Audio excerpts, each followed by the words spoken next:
Good afternoon, folks. Welcome to Portugal. This is the Circuit du Sol, and this is the new 2026 Yamaha R7. So the R7 has been around for a few years, and this is kind of its biggest update that it's had yet. It's only really had some colour tweaks and other little changes over the last couple of years. So it's gone through quite a major overhaul. It's not massive things that have changed, but lots of little things have changed on the bike over the 2026 riding season. As always, going to take you through them all, tell you about the bike, tell you how much, and then tell you how it's been on the roads around Spain and Portugal, and also on the track here at the Circuit du Sol. Just push it forward a bit. Yes, this is good. Perfect. Standard shift. Perfect. Standard shift. Thank you. Ready to go.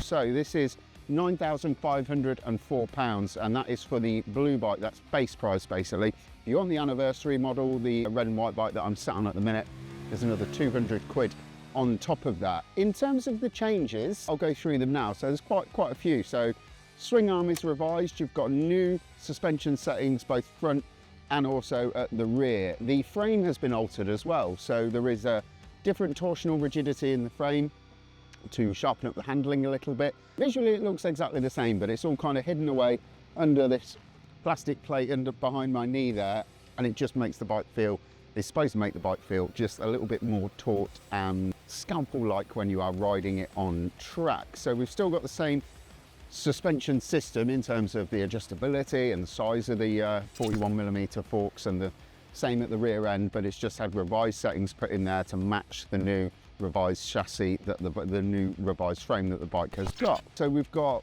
spin forged wheels as well, which save 550 grams off the bike's total weight. We've got S23 Bridgestone tyres, I think they're S23, so latest generation Bridgestone tyres. Engine wise, mechanically it's still the same, so the power, the torque and everything else, they're all still, the peak numbers are basically still the same. What Yamaha have done is they've changed the airbox, the intake and the mapping to make the torque much gruntier in the mid and the low range of the RPM, because this is a road bike after all. I know we're testing it on the track because it's got that duality, it's got that ability that you can ride it on the road and you can ride it on the track as well, and it's perfectly at home on each.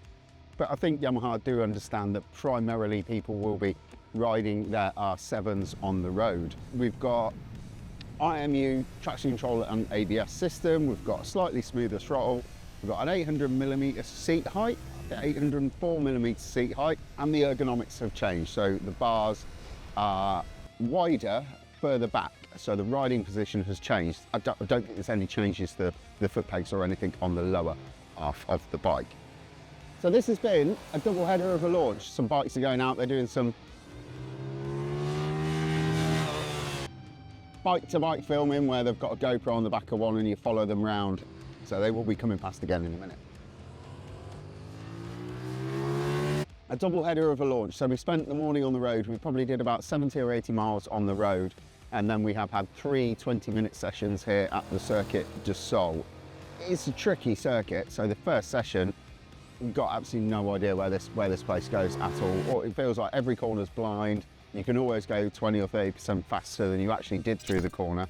And it's one of them where you really have to ride it and then stop, then process what you've learn and then go out again. And we did that, and in session 2 it was a little bit better, and then in session 3 I finally started to get the confidence where there are blind corners that you can sort of pin the throttle or just feather the throttle slightly. In session 3 I was kind of mastered that.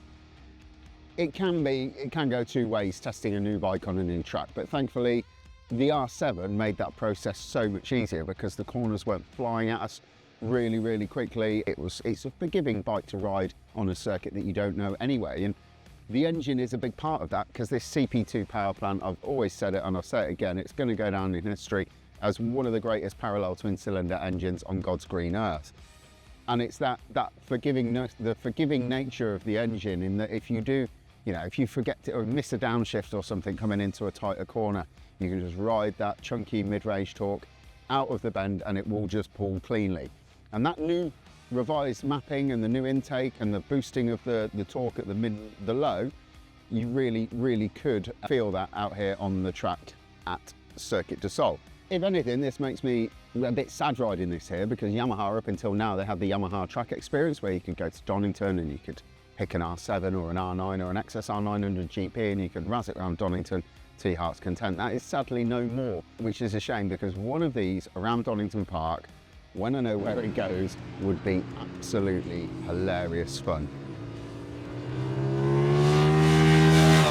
Another reason that this one makes it is quite a forgiving bike to ride on the track, and especially as I was learning the circuit as well, is because how compliant the suspension is. So the overall setting for this is quite soft. It is probably a little bit too soft to be considered a proper out and out track bike. It does sort of pitch on the brakes and you do get it squatting a little bit under acceleration, but what that did is it made it feel very forgiving. It did make it feel very forgiving, and you could push it and you could sort of, the bike would move around underneath you, so it was still exciting, but it would quickly sort itself out, which was absolutely great.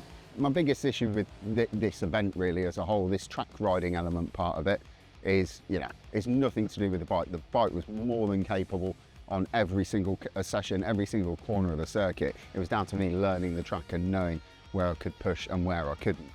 So like I said, we started the event on the road, so I'll finish this review with my chat from the road ride. On the road, the subtle changes to the chassis and to the engine, they do make the updated R7 feel much more responsive than the previous generation bike. It seems to pull out of corners harder, faster and more cleanly than it ever did before. And it's come down in weight ever so slightly, but I think it's not so much had an effect on the way the bike handles. It just feels very, very sharp. It feels very, very pointy. On the throttle, when you crack the throttle open, it pulls away with urgency, and also on the brakes as well, which the Brembo Master Cylinder has on this bike has got a lovely lever feel, and you've got those blue spot calipers down there, which actually provide you with a hell of a lot of bite and a hell of a lot of feel on the brakes, despite being as old as the hills in terms of the actual mechanical part of the braking system. One element of the revised bike that I did find as a slight negative on the road ride, especially because we were kind of sitting up for long periods, it is quite wristy, a bit like the XSR 900 GP that I spent a hell of a lot of time on last year. It does get wristy after a couple of hours in the saddle, so you will need to shake your hands out, pull over, grab a coffee, take a little bit of a break and just, you know, get some feeling back in your hands, because it is quite wristy. I think it might even be slightly more uncomfortable than the previous generation R7, just with those ergonomic tweaks that they've made to the handlebars. I think that's really to make it feel better when you're riding on track. Might have had a slight negative impact on the road riding element. There is another side to the road ride that I noticed, and that is that you can cruise in 6th gear on this thing at motorway speeds, and there is not a vibe to be found anywhere through the bars, the seat, the engine, the levers, whatever. It is a really, really nicely, smoothly running little bike, and I know it's not meant for long cruises on the motorway, but if you were having to sit on the motorway for 2 or 3 hours to go somewhere, the vibes aren't going to be the problem. That's different.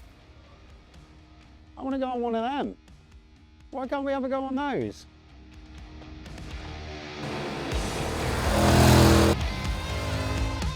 So, there we have it. That is my review of the Yamaha R7 for 2026. It is still an absolute giggle factory on the road, on the track. It's playful, it likes wheelies.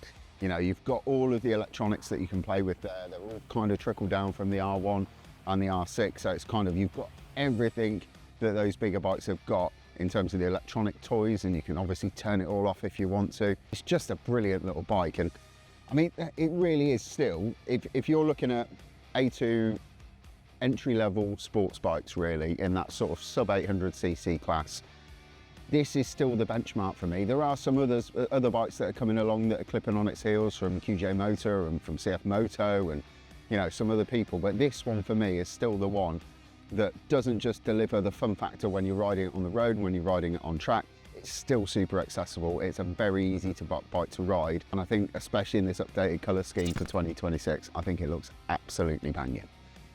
If you like that video, folks, please don't forget to hit like and subscribe so you can stay up to date with all of Visordown's latest content, and for all the latest news, reviews and motorcycle features, get yourself over to visordown.com.